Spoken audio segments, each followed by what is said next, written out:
বন্ধুরা, আশা করি আপনারা সকলে ভালো আছেন। জীবনের ইঁদুর দৌড় কাহিনী।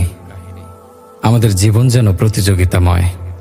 ধন সম্পদের প্রতিযোগিতা, টাকা পয়সার প্রতিযোগিতা, বাড়ি গাড়ির প্রতিযোগিতা। আমরা প্রতিযোগিতা করি একে অন্যকে ছাপিয়ে যাওয়ার, একে অন্যের চেয়ে বড় হওয়ার, একে অন্যের চেয়ে উঁচুতে যাওয়ার। অমুকের ছেলে পরীক্ষায় প্রথম হয়েছে, আমার ছেলে কেন হতে পারল না? এই নিয়ে আমাদের ভাবনার শেষ নেই। অমুকের মেয়ে সঙ্গীত প্রতিযোগিতায় সেরা পুরস্কারে জিতেছে, আমার মেয়ে কেন বাছাই পর্ব থেকে ছিটকে পড়ল? সেটা নিয়ে ভাবতে ভাবতে আমাদের রাতের ঘুম হারাম করে ফেলি। মোদ্দা কথা, আমরা একটা রেড রেসের মধ্যে জীবন অতিবাহিত করি। রেড রেসের আক্ষরিক অর্থ ইঁদুর দৌড়, কিন্তু প্রায়োগিক অর্থে রেড রেস বলতে বোঝায় বেশি বেশি সম্পদ এবং ক্ষমতা লাভের প্রতিযোগিতা। নিজেদের জীবনের দিকে তাকালে আমরা অবাক বিস্ময়ে লক্ষ্য করব যে আমাদের জীবনটা কোনো না কোনোভাবে এই রেড রেসের আওতায় পড়ে গেছে। আমাদের টাকা চাই, অনেক টাকা। সেই টাকার পেছনে আমরা অবিরাম ছুটে চলি। আমাদের জীবনের লক্ষ্য উদ্দেশ্যই হলো এই টাকা। আমি বিসিএস ক্যাডার কেন হব? কারণ আমার একটি সরকারি চাকরি চাই। সরকারি চাকরি হলেই আমি ধরে নিতে পারি যে আমার জীবনের নিরাপত্তা অনেকটা নিশ্চিত হয়ে গেছে। ভালো স্কিলের স্যালারি, ভালো সুযোগ সুবিধা পাওয়া যাবে, অফিসের গাড়ি পাওয়া যাবে। নসিবে থাকলে একটা জুটেও যেতে পারে। পড়াশোনা নিয়ে আমি বেশ তৎপর, কারণ আমাকে বিসিএস ক্যাডার হতে হবে। আমার কাছে বিসিএস ক্যাডার মানেই জীবন, জীবন মানেই বিসিএস ক্যাডার হওয়া। জীবনের এই যে প্রবণতা, এটা হলো এক ধরনের রেড রেস। আবার চাকরি হয়ে গেলে আমার পেরেশানি থাকে প্রমোশন নিয়ে। আমার সাথে কাজ করা সেলিম সাহেব আমার চোখের সামনে দিয়ে তরতর করে প্রমোশন পেয়ে এগিয়ে যাচ্ছে, কিন্তু আমি যেখানে ছিলাম ওখানেই ঠায় দাঁড়িয়ে আছি। ব্যাপারটা আমি ঠিক মেনে নিতে পারি না।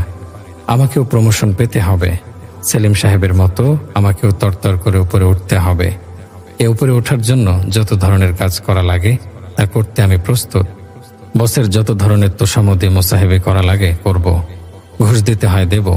তার বিনিময়ে আমার শুধু প্রমোশন চাই।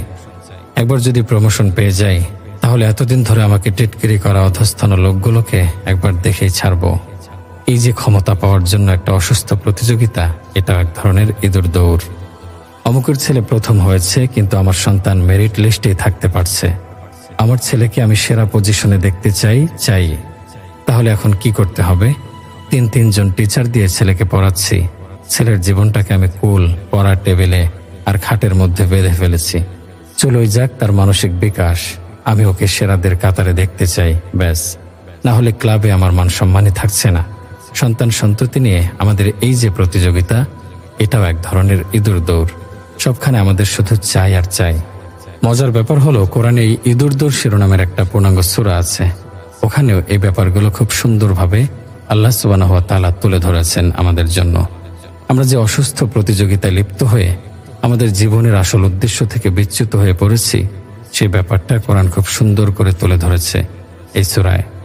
সূরাটির নাম হলো আত-তাকাসুর। তাকাসুর মানে প্রাচুর্যের প্রতিযোগিতা।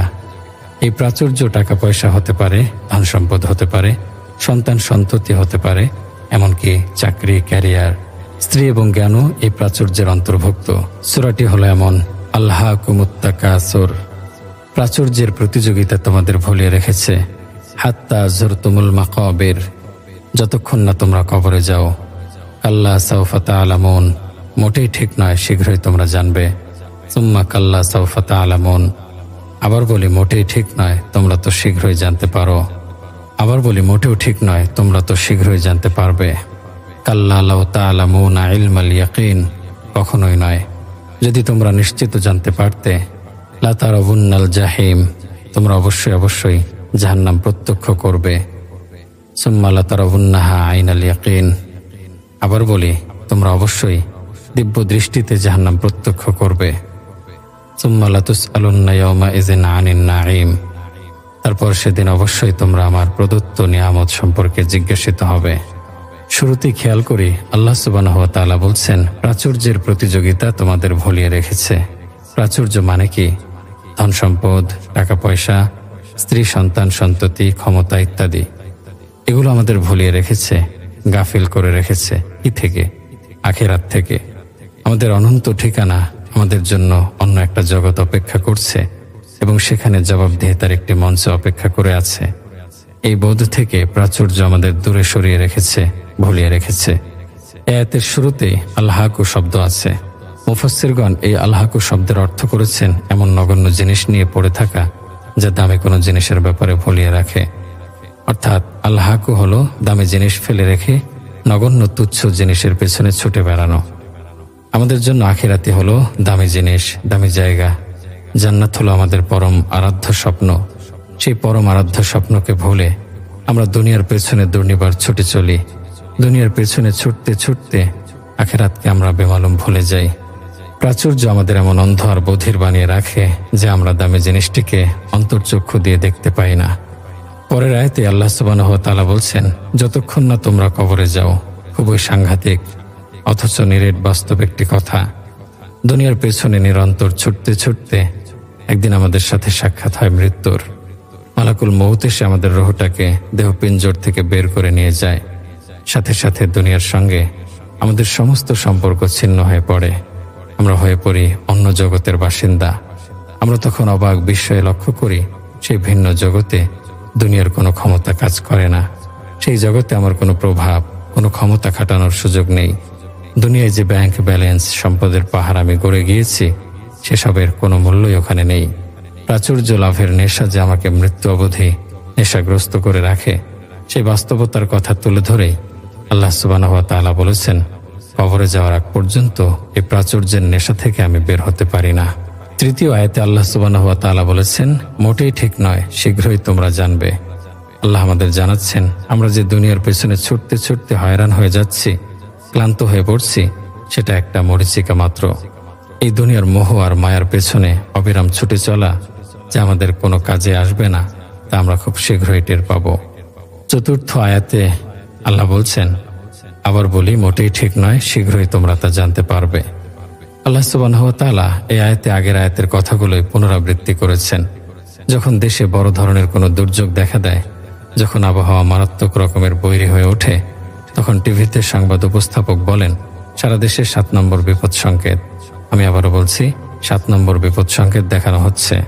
7 নম্বর বিপদ সংকেত কথাটা 2 বার উচ্চারণ করে উপস্থাপক আমাদের আসন্ন বিপদের মাত্রা উপলব্ধি করানোর চেষ্টা করেন। এই আয়াতে আল্লাহ সুবহানাহু ওয়া তাআলাও ঠিক কঠিন এক বিপদ সম্পর্কে আমাদের সতর্ক করার জন্য একই কথা 2 বার উচ্চারণ করে বিপদের মাত্রা বুঝিয়েছেন। আয়াতটি আমাদের বলছে, আবার বলি, তোমরা যা করে বেড়াচ্ছ তা কিন্তু মোটেই ঠিক নয়। শীঘ্রই তোমরা বুঝতে পারবে তোমরা কিসের পেছনে ছুটে চলছ। পঞ্চম আয়াতে আল্লাহ বলছেন, কখনোই নয়। যদি তোমরা নিশ্চিত জানতে, অর্থাৎ যদি তোমরা দেখতে পেতে তোমাদের প্রাধান্য দেওয়া বিষয়গুলো কতটা মূল্যহীন, কতটা তুচ্ছ, তাহলে এতটা উদাসীনভাবে দিন কাটাতে পারতে না। মৃত্যুর পরে তোমাদের ধন সম্পদ, তোমাদের ক্ষমতা, তোমাদের স্ত্রী সন্তান সন্ততি যে কোনো কাজে আসবে না, সেটা যদি উপলব্ধি করতে পারতে, তাহলে এইসব মিথ্যে মোহের পেছনে জীবনের মূল্যবান সময়গুলো এভাবে অপব্যয় করতে না। ষষ্ঠ আয়াতে আল্লাহ বলছেন, তোমরা অবশ্যই জাহান্নাম প্রত্যক্ষ করবে। খুব কঠিন একটা আয়াত। আল্লাহ বুঝিয়েছেন, এই যে দুনিয়ার কাছে নিজেকে আমরা সঁপে দিয়েছি, দুনিয়াকে প্রাধান্য দিতে গিয়ে আগাগোড়া বেমালুম আখিরাতের কথা ভুলে গিয়েছি, দুনিয়াকে আমাদের সবকিছু মনে করে আল্লাহর অবাধ্য হয়েছি। আজ এটাই হলো আমাদের কর্মফল, পরিণাম, আগুনের লেলিহান শিখা। সপ্তম আয়াতে তিনি আবার বলেছেন, আবার বলি, তোমরা অবশ্যই দিব্য দৃষ্টিতে জাহান্নাম প্রত্যক্ষ করবে। আগের মতো এখানে আল্লাহ সুবহানাহু ওয়া তাআলা পূর্বের আয়াতের কথাগুলোর উপর জোর দিয়েছেন। আল্লাহ যখন কোনো কিছুর উপর বারবার জোর দিয়ে কথা বলেন, তখন বুঝতে হবে ব্যাপারটা গুরুত্ব কতখানি। তিনি আমাদের জানাচ্ছেন যে বাস্তবতাকে তোমরা অস্বীকার করতে, যে বাস্তবতার ব্যাপারে তোমরা বিস্মৃত হয়ে দুনিয়ার ফাঁদে পড়েছিলে, এই দেখো আজ দেখো সেই বাস্তবতা কতটা ভয়ঙ্কর। অষ্টম আয়াতে তিনি বলেন, তারপর সেদিন অবশ্যই তোমরা আমার প্রদত্ত নিয়ামত সম্পর্কে জিজ্ঞাসিত হবে। নিয়ামত হিসেবে আমাদের জীবন দান করা হয়েছিল। এই জীবনে বাঁচার জন্য হায়াত হিসেবে কিছু সময় বেঁধে দেওয়া হয় আমাদের। সেই সময়গুলো আমরা কোন কাজে ব্যবহার করেছি? নিয়ামত হিসেবে আমাকে স্বাস্থ্য দান করা হয়েছিল। সেই স্বাস্থ্য, সেই সুঠাম দেহ নিয়ে আমি কত ওয়াক্ত সালাত আদায় করেছি, কত রাত আমি তাহাজ্জুদে দাঁড়িয়েছি। নিয়ামত হিসেবে আমাকে ধন সম্পদ দান করা হয়েছিল। সেই ধন সম্পদ কোন পথে আমি ব্যয় করেছি, কতটুকু দান সাদাকা করেছি। নিয়ামত হিসেবে আমাকে সন্তান সন্ততি দান করা হয়েছিল। তাদেরকে সঠিক শিক্ষা দিয়ে মানুষ করেছিলাম। আমার মৃত্যুর পরে তারা যেন আমার জন্য সাদাকায়ে জারিয়া, ওসিলা হতে পারে এমন সন্তানকে আমি দুনিয়ার বুকে রেখে আসতে পেরেছি? জিজ্ঞাসা করা হবে। এটাই হচ্ছে রেড রেস তথা জীবনের ইঁদুর দৌড় কাহিনী। আমাদের জীবনের বাস্তবতার সাথে কতই না মিল, কতটাই না গাফিল আমরা আসল উদ্দেশ্য থেকে। আজকে খ্যাতির লোভ, সম্পদের লোভ আর ক্ষমতার লোভ আমাদের আষ্টে পৃষ্ঠে জড়িয়ে আছে। পর হওয়ার নেশা, অন্যকে ছাপিয়ে যাওয়ার তাড়না আজ আমাদের এতই মাতোয়ারা করে রেখেছে যে আমরা আমাদের পরম নিয়তি মৃত্যুর কথা ভুলে বসে আছি। একদিন হুট করে মৃত্যু সামনে চলে আসবে। আমাকে অপ্রস্তুত দেখে মালাকুল মউত কখনোই ফিরে যাবে না। আমাকে আর একটা বার শুধরে নেওয়ার সুযোগও দেয়া হবে না। পরকালের পাথেয় সংগ্রহ ছাড়াই যখন জীবনের পরিসমাপ্তি ঘটবে, তখন কেমন অবস্থা হবে আমার?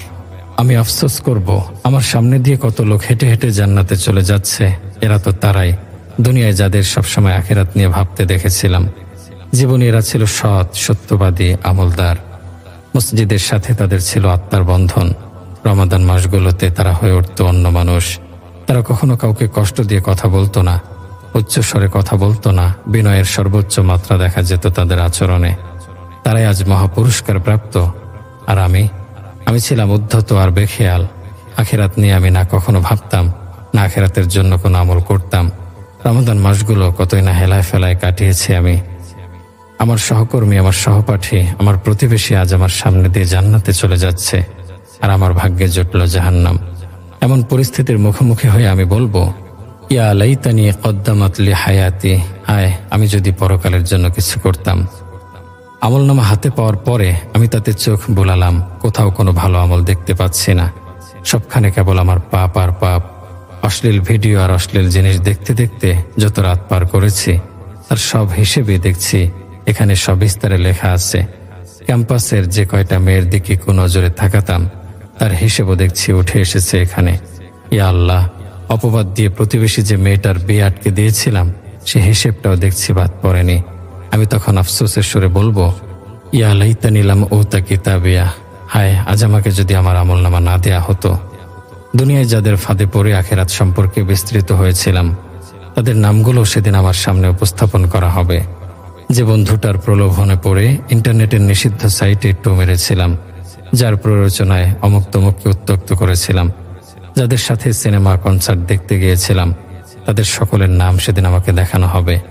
আমি অবাক হব আর বলবো, হায় আমি যদি তাকে বন্ধুরূপে গ্রহণ না করতাম। জীবনের এই ইঁদুর দৌড় খেলায় আমি মত্ত হয়ে আছি। সেই খেলায় জিতে যাওয়ার জন্য জীবন আমাকে যেভাবে নাচাক, আমি সেভাবে নাচতে প্রস্তুত। আমি জানি না আগামীকাল সকালে ঘুম থেকে জাগতে পারবো কিনা, তবু আমার চৈতন্য ফেরে না। একদণ্ড ভাবার ফুসরত পাই না। যদি এক্ষুনি আমার মৃত্যু হয়, যদি এখনই ঢলে পড়ি রাস্তায়, যদি প্রাণবায়ু এক্ষুনি বেরিয়ে যায় আমার শরীর থেকে, আমাকে কি অসহায় হয়ে আফসোস করে বলতে হবে, হায় আমি যদি পরকালের জন্য কিছু করতাম।